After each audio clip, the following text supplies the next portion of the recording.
Hello everyone, Alicia here with another Lightened Up Weight Watcher friendly recipe, and today's recipe is for protein cranberry orange scones. Now I love the protein scones. I have I think 3 others on my channel already. They just make a great protein packed breakfast, dessert, however you want to have them.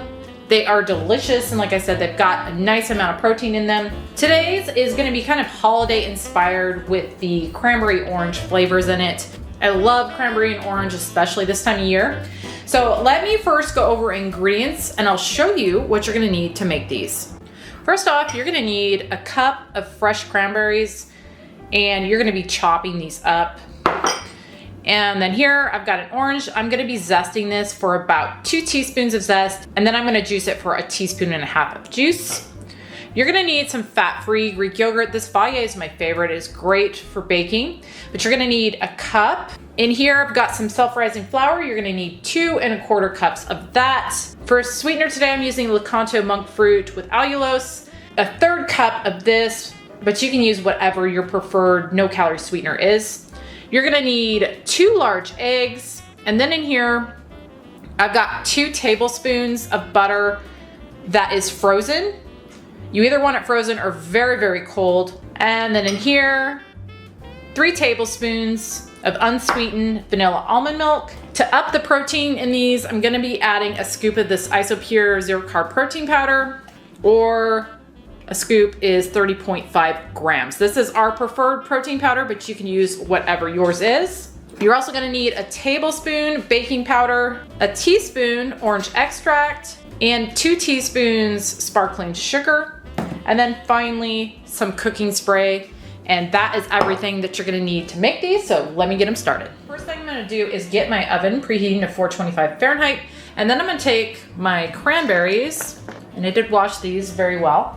I'm gonna just kind of roughly chop them into an assortment of different sized pieces. And if you have really small ones, you can just leave those whole if you want, but I'm gonna give these a rough chop, and then I'll be back. I've got these chopped roughly, like I said, in just different sized pieces, and some of them are probably still whole too. So I'm gonna go ahead and put these back in the bowl and set those aside. Now I'm gonna take my orange that I've also washed really well, and I'm gonna zest it. And again, I'm looking for about 2 teaspoons. And as I always say, when you're zesting oranges, lemons, whatever, you just want that outside. You don't want to get into that white pith because it's very bitter. So I'm gonna zest this until I get roughly 2 teaspoons. I've got this zested and I've got about 2 teaspoons in there. So I'm gonna set that aside, and then I'm gonna juice my orange and get about 1.5 teaspoons of juice. And that's definitely more than enough. So I'm gonna set that aside as well. Now in a large bowl, I'm gonna add in my 2 1/4 cups self-rising flour, my scoop of protein powder, 1/3 cup sweetener, and a tablespoon baking powder. Then I'm gonna just whisk all of that together really well. Got that all whisked together. Now I'm gonna add in my zest, stir that in. Got that all incorporated in. So now I'm gonna set this aside and grab myself another bowl and my little companion right there watching me as I do this. She likes to sit in that chair all the time. And no, I do not let her up on the counters at all. And she doesn't try. She just sits there in the chair and watches me. Most of the time when I'm in here cooking, that's where she likes to be. That or right at my feet meowing, but yeah, she likes sitting in that chair. You're the good girl, aren't you? Yes, you are. You're a good baby. Yes. So in a medium-sized bowl, I'm gonna add in 1 egg, my 3 tablespoons almond milk, my cup fat-free Greek yogurt, teaspoon orange extract, and 1.5 teaspoons orange juice. And I'm gonna whisk all of that together really well. Got that all whisked together well, so I'm gonna grab my large bowl again, And I'm gonna add in my butter. Again, you want this very cold. And with the pastry cutter, I'm gonna just kind of work this butter into the flour. So I'm gonna just work this until I get little pieces of butter throughout the flour. Pea size, maybe a little smaller. And the reason you wanna do that and use butter in general, because typically I use a butter spread when I'm doing lightened up recipes, but butter works really well in something like this, especially the little cold butter pieces, because what happens is as this is baking, those little pieces of butter are gonna melt, they're gonna create little pockets of steam, and that's gonna just make your scones lighter and fluffier. So that's why I use the butter in something like this, when typically I wouldn't. I'd use a light butter spread, but it makes a big difference. You just don't use as much and you still get a good result and less calories and points. So I'm gonna keep working this until, again, I've got a bunch of little pieces in here. All right, I've got this butter all worked in here. Now I'm gonna just kind of create a well in the center here. And I'm gonna pour in my wet ingredients. And I'm gonna stir those in just until they're incorporated. Kind of like this. So now I'm gonna grab my cranberries. I'm gonna add those in and fold those in. I've got this mixed together, and what you're looking for is to have it mixed to where there's not a lot of dry left. I've got a little bit of dry on the bottom here, but that's looking pretty good. So now I'm gonna grab myself a piece of parchment paper and I'm gonna pour my dough on it. And now what I'm gonna do is I'm gonna take this dough and I'm gonna press it out into a rectangular shape, roughly about an inch thick. And the dough is gonna be sticky. This is where the cooking spray comes in. You can spray your hands if you want to make that a little less sticky. So far it's not too bad, but I'm probably gonna get that out here in a second.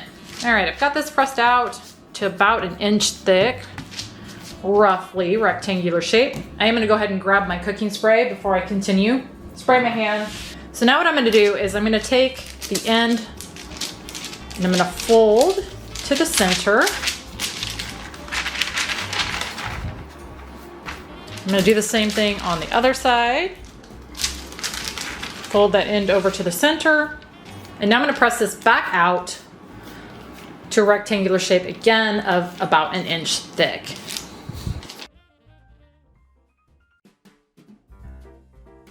And now that I've got that folded out, I'm going to repeat the process, folding over again.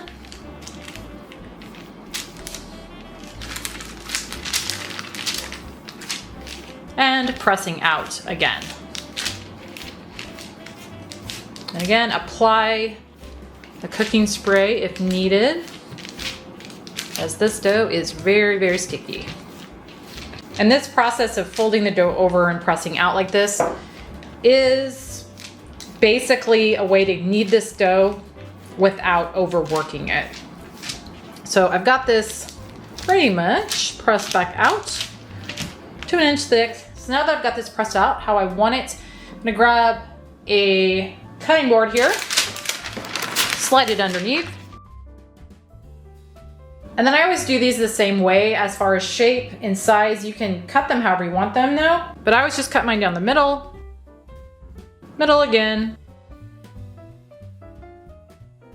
and then down the center. Like that. So now I'm gonna grab a baking sheet. So now I'm gonna take a jelly roll size pan or a 10 by 15, and I'm gonna give that a spray with some cooking spray. Line it with some parchment and give that a spray as well on top. So now I'm gonna take my scones. I'm gonna just lay them on here.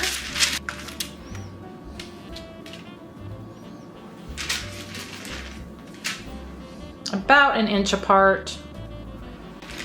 Again, the stove is super sticky, so it's a little tricky getting these over here.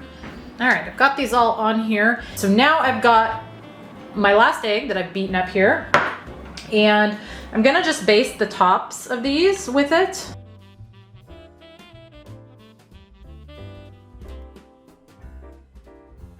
And this is just gonna give these a nice golden brown appearance.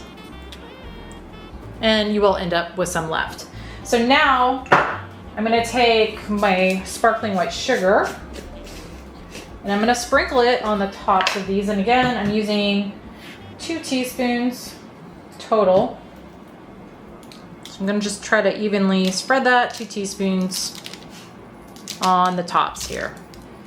Okay, now these are ready to go in my preheated oven at 425 Fahrenheit. And I'm gonna bake them for about 15 to 22 minutes or until the tops and sides are slightly golden. But baking time is gonna depend on your oven, your elevation, your bakeware, all that good stuff. But again, about 15, 22 minutes. So when these are done, I will be back and I'll show you what they look like. All right, I let these bake about 17 minutes. They are looking and smelling done. Golden brown on top. They're also nice and set. So what I'm gonna do now is let them sit here probably another 5 minutes on the baking sheet, and then I'm gonna remove them to a wire rack to finish cooling. But I'll be back after they've cooled down a little bit to give you points, and we'll give them a taste. All right, I got these over on the wire rack. Let them cool down a little bit. These, point-wise, are gonna be 6 points. They smell delicious. We'll give them a taste here in just a second and let you know what they taste like. All right, I've got my husband here. Hello, world. I already picked at it. I know, I was gonna say, I saw you pick a little piece off there. So these are cranberry orange scones. You've had the scones before, yes. Just not this specific flavor combo. They smell wonderful. They do smell really good, don't they? Fresh. So you want to break fresh that. and festive. Fresh and festive, yes. Very holiday-esque. Okay, that's what they look like inside. Give it a taste. No, I love cranberry and orange together. It's a super, super good combo. Let me take a little tiny bite while you're chewing. Woo! Tart, did you get? Ooh, I got one too. Dang! Now I up the sugar or the sweetener in these because of the cranberries. Cranberry explosion. I know, but if you get just like one big piece of cranberry in your bite, woo! It's a bit tart. I'm not gonna lie. Ooh, that's good though. I love cranberries. Now, if you don't like cranberries, these are not for you. You struggling with the tart? The savory aspect of the breading helped me survive. Helped you survive the cranberry? Well, what do you think of the I think it's good. It tastes really good. Yeah. Because you get, again, you've got, the cranberries are just popping. Yeah, they are popping. You get the citrus. Mm-hmm. But then it's balanced with the savory, and then you get the subtle sweetness. Yeah, the little subtle sweetness, which I love scones. Yeah. Scones are good. Scones are good. Can you taste the orange in there? Oh yeah. The zest and all that good stuff. I said citrus. Oh, you did. Sorry. Yeah. No, those are good. Definitely popping with the cranberry. Now, if you don't like cranberries, I don't mind that. Seriously though, I think that's good. It did hit me a little bit because it was like mainly cranberry. Big old cranberry. Mainly cranberry that I was tasting. But you could decrease the cranberry amount a little bit. Like that one right there. That's dangerous. That one's waiting for you. Yeah. Or cut the cranberries in little smaller pieces too. But there's not really, I don't know. I don't think a cup is too much for these personally. No. But yeah, no, those are good. Now I like all the scones. I think my favorite is probably still the blueberry one, the blueberry lemon one. Those were good. But these are probably my second now because I love cranberry so much. But yeah, good. Oh, 6 points. I didn't tell you. all day long. All day long, worth it? Yeah. Okay. All right, guys, that was cranberry orange scones. If these sound good to you, be sure to check down in the description box below the video where you will find a link to this recipe over on my website, where you will find the full list of ingredients, instructions, WW recipe builder link, nutritional info, all that and more is going to be over on my website. But thank you guys as always for watching, and we will see you on the next one.